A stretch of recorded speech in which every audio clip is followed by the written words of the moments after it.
My mom texted me, "This year just your sister's family. No call, no apology, just a clean little cut." I stared at the screen until it blurred, then I typed one word, enjoy. What she didn't know was I wasn't flying back to be the extra chair again. She didn't know I owned a $5 million estate in Vermont with a table big enough for every relative she quietly pushed out. So I invited everyone else. A real Thanksgiving. Warm food. Real laughter. No favorites. And then the photos hit Facebook. By sunrise, my phone wouldn't stop vibrating Mom, Dad, my sister, over and over. Not because they missed me, because they saw what the family looked like without them. And I had to ask myself, was I being cruel? Or was I finally choosing myself? Before I tell you everything, I just need to know you're here with me. Drop a simple hi in the comments or tell me where you're watching from. Sometimes knowing someone's listening makes all the difference. And if you've ever been the afterthought in your own family, please subscribe. This channel is where we say the quiet parts out loud. My name is Gage Voss, and here's what really happened. My name is Gage Voss. I'm 31, living in Austin, Texas, and until recently I'd been coasting under the radar of my own life. I run product at a Fortune 100 company. My startup was acquired last year for more than I ever thought I'd see in my lifetime. But this isn't a story about wealth. It's a story about invisibility. About being erased so quietly, so consistently that you almost forget you exist. It was the first Monday of November when my mother texted me. I was mid-meeting, half listening to someone pitch a roadmap adjustment when my phone lit up. "This year just your sister's family. We want to keep it small. No greeting. No hope you're well. Just a clean, premeditated cut." I stared at the message for a while, like the letters might rearrange into something less familiar. But they didn't. They never do.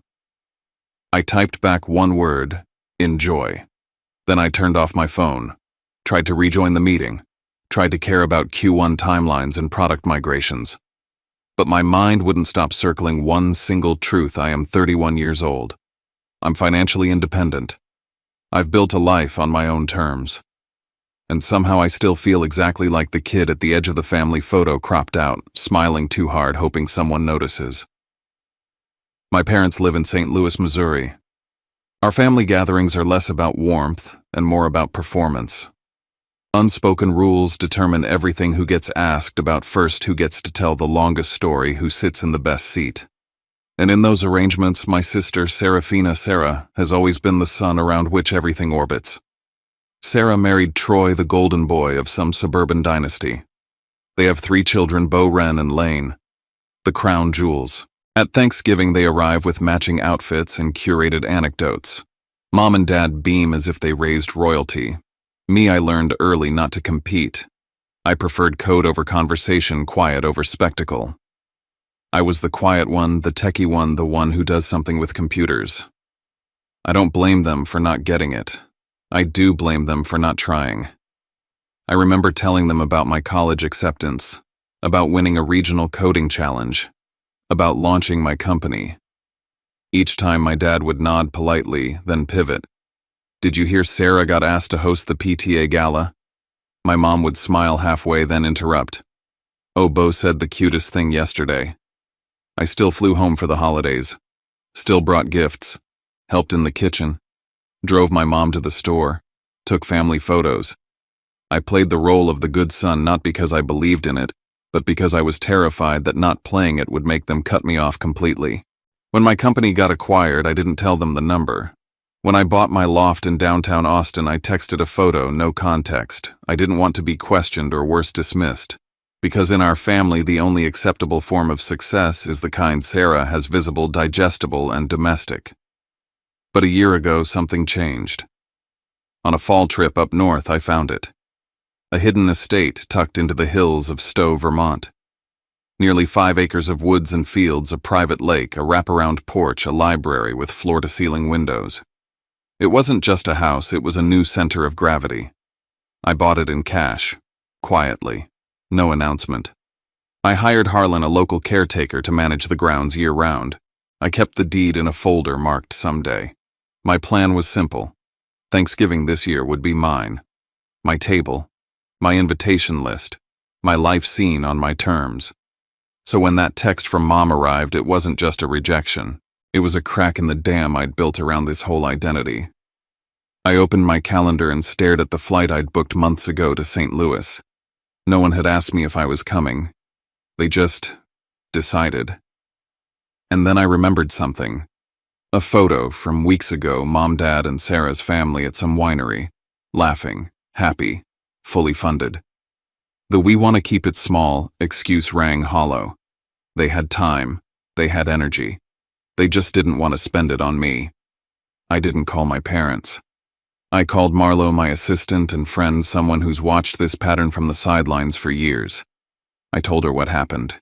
She blinked once and said, "So, are you really going to take it like every other year? Or are you finally going to do something different?" I drove home that night with the text still echoing in my head like a fire alarm. Just your sister's family. Not "we're keeping it small." Not "we're trying something different this year," just a quiet deletion sent with surgical precision. The more I thought about it, the more something didn't sit right. If it were really about downsizing, why wasn't there any regret in her words? No apology, no warmth. Just logistics. Like I was a canceled meeting. I didn't call Mom. I didn't want another round of gaslighting wrapped in soft Midwestern niceties. Instead, I called the one person in the family who's never treated me like background noise, my cousin Calla. Calla picked up on the second ring, chipper as always. "Hey, you coming home for Thanksgiving?" "No," I said. "I just got uninvited." Silence. Then, "You too." I pulled the car over. "What do you mean, too?" Calla explained her mom. "My Aunt Twyla got a text from mine last week. Same vibe. We're keeping it small this year." Lynn's feeling tired, but Calla's voice had that edge I recognized, someone piecing together a bigger picture. I started dialing. Aunt Twyla confirmed the story. Uncle Reggie said Mom told him she wanted a quiet holiday focused on the little ones. My cousin Elijah got Lynn's having some health stuff. Each excuse tailored, each version just believable enough on its own. But together they told a different story. This wasn't a scaled-down Thanksgiving. It was a curated guest list, and only one household made the cut, Sarah's. The more I called, the clearer the pattern became. It wasn't fatigue. It wasn't logistics. It was design. Mom and Dad were orchestrating a holiday with one goal: to present the ideal family to whoever was watching. And the rest of us? We didn't fit the image. Then came Uncle Reggie's call. His voice dropped a little more cautious than usual. "Don't take it personal," he said. "They just don't want me around when Troy's parents are there. I'm divorced." That's still a mark in their book. It hit me like a punch to the chest. This wasn't about space or food or effort. It was about optics. It was about showcasing the version of the family that made Mom proudest, the one that made her look good. And people like Reggie and me threatened that narrative. I stared at my phone. The family group chat had gone dead. A separate thread had started, cousins and aunts and uncles trying to make new plans, scrambling with canceled flights and broken traditions. And for once, I didn't feel like a victim. I felt awake. I remembered Marlo's voice. Do something different. So I did. I called Calla back. "If they won't host," I said, "then I will." There was a pause. Then Calla asked the obvious question, where I hesitated for a second, then said it out loud for the first time. "I have a place in Vermont." More silence. Then I sent her a few pictures. The house, the long wooden table, the frost on the porch railings. "Gage," she breathed. "This isn't a house. This is a goddamn estate." I didn't answer. I didn't need to, because right then a new message buzzed on my screen. From Mom, as if she could feel the shift in the air. "Don't do anything to make this more complicated," she wrote. Too late. I had spent my whole life asking for a seat at her table. This time I was building my own. That night I started a group chat titled Thanksgiving Refugees. Calla, Keaton, Blair, Jasper, Rook, Aunt Twyla, Uncle Reggie. A few cousins from Dad's side, a couple from Mom's. No formalities. Just one message. If you don't have anywhere to go this Thanksgiving, you're invited to Vermont. My place. Silence at first. Then questions came pouring in. Wait, for real, like, where in Vermont? Is there enough space for everyone? You own a place big enough for this? I didn't reply with words. I dropped photos. The stone fire pit. The entry gate flanked by trees in full leaf fall. The main house under a soft blanket of frost. The guest house tucked just beyond the woods. The response was explosive. The chat blew up like I'd just dropped a bomb of joy. Within 2 hours, the group had doubled in size. Cousins added cousins. In-laws asked if they could bring friends. I realized this wasn't just a gathering. It was a quiet revolution. The next morning I called Harlan. I need to plan for 25, maybe 35 people, I told him, pacing my kitchen. Could be more. He didn't flinch. All right, he said, already moving into planning mode. I'll map out accommodations across the estate and nearby inns. I'll arrange transportation from Burlington. What's the tone of the event? Warm, I said. Not flashy. But everyone who walks through that door needs to feel they belong. Especially the ones who've spent years feeling like they didn't. We broke it down together: main house guest list, guest house overflow, family-friendly rooms at the nearby inn. We'd shuttle from the airport in groups, plan meals, create corners of calm for kids and elders, set up outdoor fire pits if the weather held, inside a library for quiet readers, a game room for teens, a media room for movies. But even with the logistics flowing, the deeper currents tugged harder. Later that afternoon, I called Uncle Reggie. I want you there, I said, at the main table. No more sidelines. He was quiet for a long moment. Gage, are you sure you know how your folks see me? That's exactly why you need to come. Some family members texted privately, cautioning me, telling me not to invite Reggie. Too much drama, one cousin said. People won't be comfortable. But I'd made my decision. If this Thanksgiving was going to be real, it couldn't be filtered through shame. Reggie belonged. We all did. Then came another turning point. In Mom's house, I was always the guy peeling potatoes in the background, told to stay out of the way while Sarah and Mom led the kitchen. This year, I wasn't peeling anything. I told Harlan to find the best chef we could afford. He recommended Chef Etienne, French-trained ex-fine dining in Manhattan, now running a boutique catering operation in Vermont. When I called Etienne, I said one thing: I don't need a showpiece. I need a meal that makes people feel safe, loved, like they were chosen. He understood immediately. We'll honor tradition, but with grace. Vermont-sourced ingredients, simple elegance, no pretense. Guests began adding +1s. Kala asked if she could bring her best friend, recently separated, nowhere to go. Jasper had a colleague from Ukraine, new in the country, alone. Of course I said yes. And it hit me, this wasn't just a family gathering anymore. It was a declaration. My table would be open. To the overlooked, the left out, the ones who always brought their own chair just in case. Then something small but strange happened. I called Grandma Dahlia to check in, just routine, or so I told myself. She sounded reserved, quieter than usual. When I asked about her Thanksgiving plans, she said, almost rehearsed, "Your mother said I should stay home this year.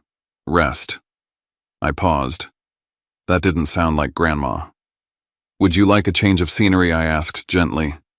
"I've got a place up north. Peaceful, warm fireplace." She chuckled. "You take care of your part, sweetheart. Grandma knows what she's doing." I didn't push, but something about her tone stayed with me. I was planning the biggest gathering of my life. I had more control than ever. But control is an illusion, especially with family, especially with secrets. And I knew once the photos, the videos, the stories of Vermont started to leak, my parents wouldn't sit quietly. I was inviting the storm. But for the first time, I was meeting it on my own turf. I stood at my kitchen island with a legal pad full of to-dos, but only one thing truly mattered. This Thanksgiving wouldn't be revenge. It would be reclamation. I set my own rules. No passive-aggressive speeches, no public call-outs of Mom, Dad, or Sarah, no explanations, just space, safety, warmth. But even with my intentions anchored, tension was inevitable. The pressure clock was ticking. Harlan and I built a master schedule dividing guests into categories: families with kids, elders, drivers, flyers. We assigned rooms across the estate, the guest house, and the inn. Set airport pickups. Built out a meal plan.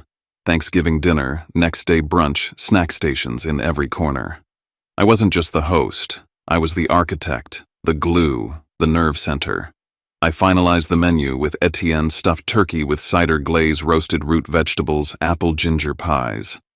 I booked a photographer, told them no staged glamour shots. I wanted stolen smiles, real moments. And then the counterattacks began. After her cryptic, "Don't complicate things," message, Mom sent a few more lines over the next few days. "We're keeping it quiet this year, easier on everyone. Don't drag the whole family into your personal issues." It was subtle, framed like concern. But I knew what she was doing, setting the narrative that I was the instigator, the divider. So I started saving the messages. I didn't respond, I didn't argue. But I knew how fast stories get rewritten in my family. I was done playing silent. Then I got a message from one of my younger cousins. "Hey, you sure this isn't about proving something to your mom?" There it was. The seed had been planted. Mom had already started reaching out one by one, painting me as the dramatic one. The manipulator. The hurt boy lashing out. So I adjusted. I called the people I cared about one at a time. No theatrics. "I'm hosting Thanksgiving. It's not a protest. It's an invitation. If you want to come, come. If not, no explanation needed." No one pushed back. Then came another rupture. 2 cousins. One from Dad's side, one from Mom's, refused to sit at the same table. Old drama. Years-old grudges. One messaged me. "If Reggie's going to be there, maybe it's best I don't come." I didn't argue. I made a rule. You come, you respect the space in each other for 48 hours. If you can't, I'll arrange separate accommodations, separate meal times, no forced smiles. This wasn't about fixing the family. It was about showing another way. I created zones across the estate: tea room, library, game area, heated patios. Group activities based on interest, not obligation. But the calm didn't last. A young cousin posted a story, just a sliver of the Vermont gate with the caption "Road trip soon." No location tag, but recognizable to the trained eye. Hours later, a message pinged from an old high school friend in St. Louis. "Heard you're hosting some big Thanksgiving up north, word was out." I messaged the group chat immediately. "Please don't post the location until after the holiday. Let's keep it drama-free." They understood. But that wasn't the only curveball. Vermont's forecast changed overnight, chance of heavy snow the day before guests were set to arrive. I scrambled, called Harlan, arranged plows on standby, booked SUVs with winter tires, warned guests, made indoor plans just in case: hot cider by the fireplace, movie marathons in the media room, game nights in the library. I thought I had it handled. Until Harlan got a call from the inn.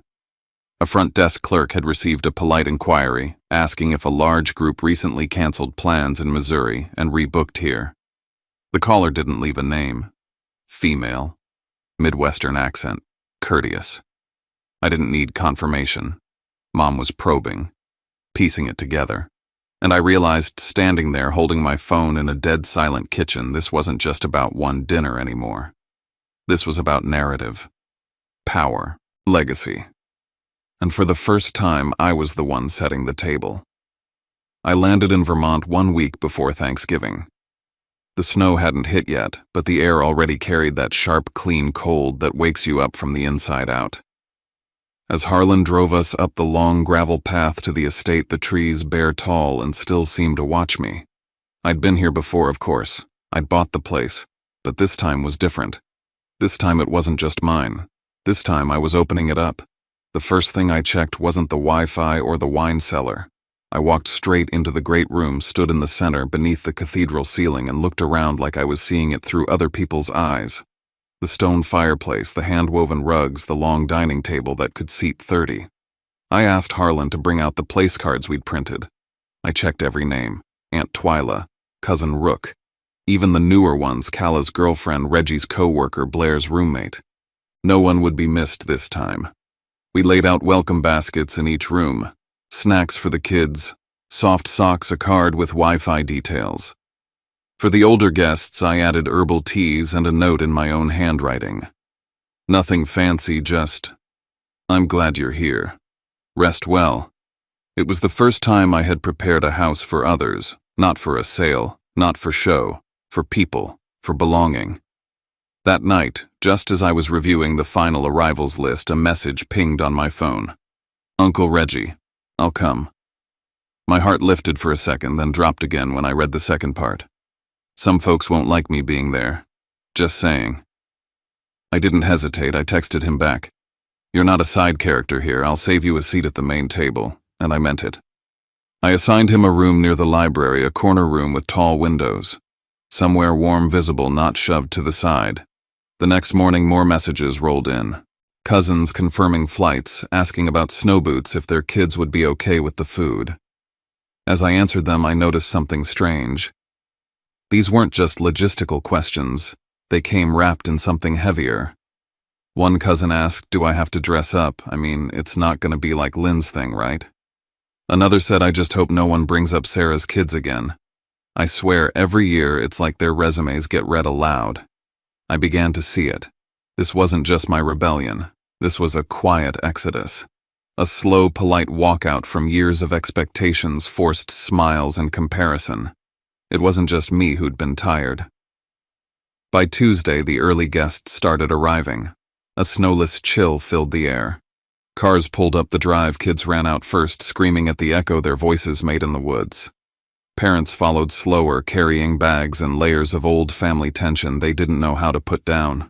The first sign of stress came when two kids nearly knocked over a lamp, chasing each other through the living room. One mom apologized profusely, clearly embarrassed. I waved it off and showed them the kids' room. We'd set up games, beanbags, books. "Let them be kids," I said, "just not next to the fireplace." People adjusted slowly. Some were too helpful, disappearing into the kitchen, asking if they should wash dishes. I had to pull a cousin aside and say, "You're a guest. Be one." I wasn't trying to impress anyone. I was trying to show them what ease felt like. That afternoon, a hiccup hit. 2 flights delayed, one out of Chicago and one from Atlanta. Both had guests arriving at the same time now, and the car schedule fell apart. We didn't have enough 4WDs to get everyone up safely. I stood in the mudroom with Harlan, both of us staring at the whiteboard. Then I said, "Book another SUV. I'll cover it." He looked at me surprised. "No need to check budgets." "This isn't a spreadsheet," I said. "It's my family." That was new. I wasn't asking for permission. I was deciding. Later that night, a cousin posted a blurry photo of the fireplace with the caption, "Feels like a movie." I'd asked everyone to avoid posting until after the holiday, but I let it go. I didn't want to become another set of rules. Still, I quietly asked our photographer to prep a small album of curated shots, faces, laughter, hands, passing plates. Not the house. Not me. That evening I called Grandma Dahlia. I didn't expect her to say yes, but I needed to hear her voice. She answered softly, "I'm fine, honey." But she didn't sound fine. She sounded like someone planning something and not ready to say it aloud. Nina, her caretaker, texted me an hour later. "If I call you tomorrow, just say yes to whatever I ask." I didn't ask what she meant. I just replied, "Okay." Then right before bed, a number I didn't recognize lit up my screen. The area code was St. Louis. I didn't answer, but the message that came through said, "Enough, your mother's asking around. She knows something's up." The wind outside howled harder than usual that night. I lay in bed with the fire crackling low, staring at the ceiling, knowing the phone wasn't going to stay quiet for long. Thanksgiving morning arrived, cold and silver. I woke before the sun. The house was still. I walked through it barefoot, checking on things like it was my job. Fireplaces lit, kitchen warm, coffee already brewing thanks to Etienne's crew. In the dining room, the table was set. Place cards arranged. Flowers, simple but elegant. This was it. Today, everything I'd built emotionally and otherwise would be seen. I stood at the head of the table for a moment alone and breathed it in. I reminded myself of something before anyone else woke up. If I let the old wounds drive me today would turn into a performance, a revenge play.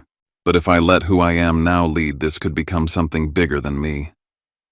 As guests trickled downstairs, the energy shifted. Some people tried to fall into old roles. One uncle got loud, cracking the same jokes he always did. One cousin slipped into the kitchen to start washing dishes. I pulled her out gently. "You're a guest," I said again. "Really. Sit. Talk. Be here." We had enough staff. I wasn't letting anyone hide behind chores this time. I broke up a group that was monopolizing the conversation, started new threads, moved people into different corners. I kept the house breathing. The tension buzzed under the surface, but it never exploded. It wasn't until late morning that the first realization hit. Aunt Twyla leaned over to me and whispered, "I thought it was just us who got uninvited." A minute later, a cousin said, "I figured Mom really was just tired." That's when I saw it. Mom had isolated each of us, fragmented the story, so no one would connect the dots. No one would feel emboldened to push back. But now here, we all were sitting in the same room finishing the puzzle. She'd drawn the lines. I'd erased them. Before the meal, I stood in front of the fire and said a few words. Not a speech, just enough. I thanked everyone for coming, told them I wanted this to be a space where everyone felt seen, heard, wanted. I said I hoped this could be the start of something new. I didn't mention Sarah. I didn't mention Mom or Dad. I didn't need to. The truth was already in the room, sitting at the table, laughing in the kitchen. And then, just as everyone lifted their glasses, Harlan appeared in the doorway. "Your grandmother's here." She walked in slowly, holding Nina's arm, but her eyes were fierce. When she got to the center of the room, she looked right at me and said I wasn't going to miss the first time my grandson hosted a real family Thanksgiving. The entire room went still for a moment. That wasn't just a visit. That was a declaration. Later in the hallway, she pulled me aside. "I told your mother I had a headache," she whispered. Nina booked the car. We left before dawn. Nina gave me a look like, "Don't thank me yet." Then added, "I've already got 3 missed calls." The storm was coming, and social media wasn't helping. Cousin Blair had posted a photo of the table. Jasper uploaded a slow-mo clip of snow falling over the fire pit. Rook went live just for a minute, but long enough. I spotted the location tag. Stowe. It was out now. After dinner, while people scattered to board games and cocoa, I checked my phone. One message from Sarah. "Nice house. Didn't know you were loaded." Just that. But it carried a whole freight of meaning. Envy, resentment, shock, the disorientation of losing center stage. I didn't reply. I put the phone face down and walked back into the room where my people were laughing, playing healing. That night I slept deeply, but in the morning the buzzing started again. Calls, messages, voicemails. My mother, my father, my sister. I didn't pick up. Not yet. I stood by the kitchen window watching the snow start to fall. Etienne was setting out plates for brunch. Somewhere upstairs, kids were giggling, fire still crackling, coffee strong. I'd done it, but I knew I'd pay for it, and the bill was coming in fast. The morning after Thanksgiving, I stood in the kitchen pouring coffee as my phone buzzed on the counter like it was possessed. Missed calls, dozens of them, from Mom, Dad, Sarah, voicemails I didn't need to listen to. I already knew the tone, urgent, demanding, pressuring me to explain myself, to account for a gathering they were never meant to see. I didn't call back, not right away. The house was still full, the fire still warm, and people I cared about were laughing in the living room. I wasn't about to ruin that rhythm, not after everything it took to build it. I set a timeline for myself. Guests would have brunch. Kids would start their treasure hunt around the estate led by Quincy. Adults would sip cider and walk the trail behind the lake. And when the house had settled into a lull, I'd go into the library, close the door, call them back on speaker so I wouldn't slip into old habits, so I wouldn't let them trap me in their version of reality. I told Harlan to stay nearby in case things got loud or ugly. I sat down, took a breath, and hit callback on Mom's number. She picked up on the first ring. "What the hell are you doing, Gage?" Not a greeting. Not, "Are you okay?" Not even a pause. Her voice was clipped, high-strung, already vibrating with a mix of confusion and rage. I saw the photos. The house, the fire pit, the table. "You didn't think you owed us an explanation. I hosted Thanksgiving," I said. "At my house, in Vermont, and you didn't invite your own family. You texted me, Mom. You said this year was just for Sarah's family." There was a pause, just a beat, but it was there. "I meant smaller. Quieter. You could have said that. Instead, you told everyone something different. You told Aunt Twyla you were sick. You told Uncle Reggie not to stir drama. You told Blair's mom you were overwhelmed. Everyone got a different story. Silence. I didn't push. I didn't yell. I let the weight of her silence answer for itself. This wasn't a gotcha moment, I added. It wasn't revenge. It was something I built because you didn't leave me another option." She sighed. "You don't understand. Hosting everyone, it's a lot." "I do understand. That's why I did it. I just didn't lie about it." She switched gears. I could hear it in the tightness of her voice. "That house. How did you even afford that? What are you trying to prove, buying something like that and hiding it?" I blinked. "I'm not hiding. I sold my company. For $350 million. The line went quiet. I've mentioned it before.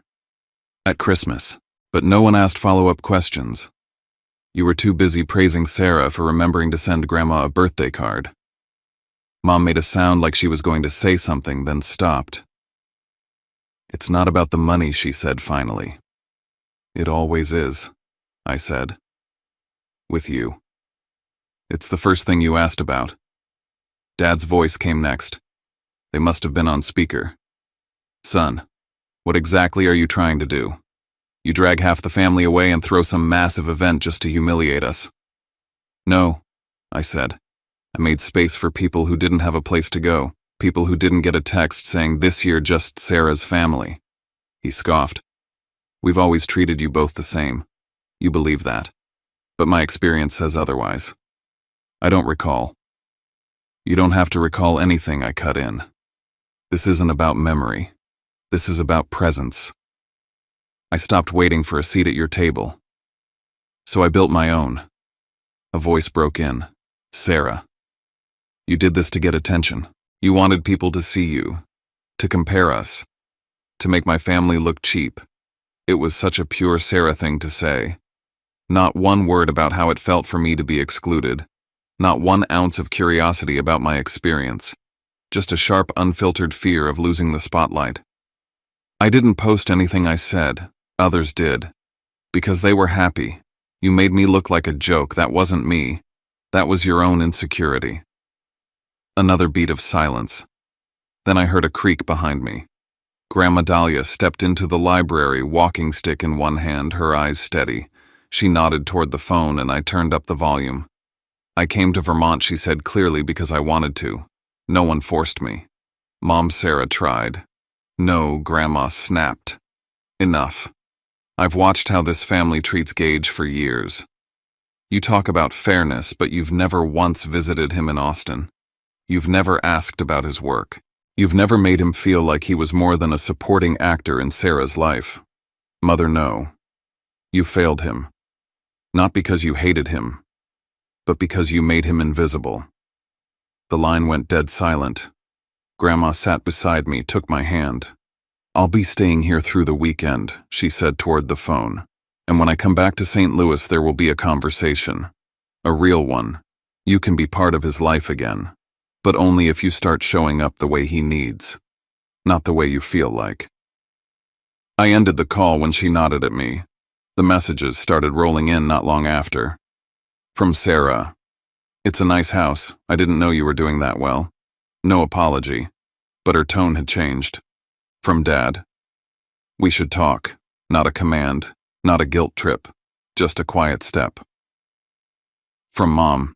"Can we talk later?" I put the phone down. Outside, the family was gathering again. Quincy had organized a walk around the lake. Kids were tugging on boots. Someone was laughing too loud. I stepped back into the hum of it all, and I realized this wasn't just the biggest confrontation of my life. It was also the first time I didn't shrink to fit someone else's comfort. That night, long after the house had gone quiet, I scrolled through my phone. 3 message threads stood out. One from each of them. Sarah's was the longest. She'd started defensive, but the more she wrote, the more her voice changed.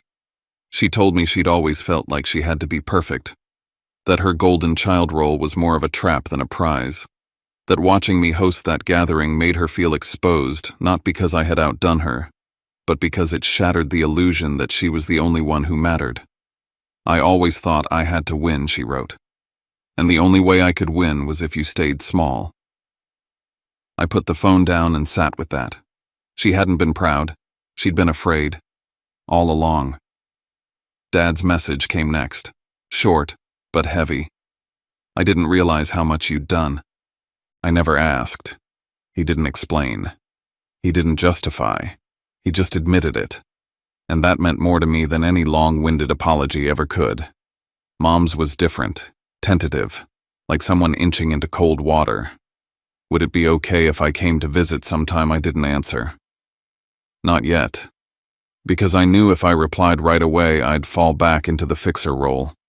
The peacemaker. The child who made everyone feel better no matter what they did. And this time they needed to sit in it. They needed to understand what they'd missed. Not just about the Thanksgiving weekend. About me. Later that week, Sarah sent another message. This time late at night. She said she envied my freedom. That I could build a life without constantly wondering if I was good enough.